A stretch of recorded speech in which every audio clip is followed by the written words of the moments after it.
महाराज, आपण हा काय अनर्थ केला? आम्ही तेच केलं जे आम्हाला खूप आधी करायला पाहिजे होतं. आम्ही नाही मानत या असल्या पूजा बीजांना, म्हणून आम्ही हे नष्ट केलं आणि आपल्यालाही शोभा देत नाही महाराणी. आपण का धर्म भ्रष्ट करण्याचं काम करताय?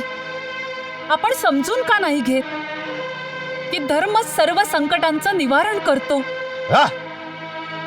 हा कसला धर्म आहे तो एका कन्येची पूजा शिकवतो, आणि आम्ही असुर पुन्हा निर्बळ आणि दुर्बळ कन्येची पूजा करू शकत नाही.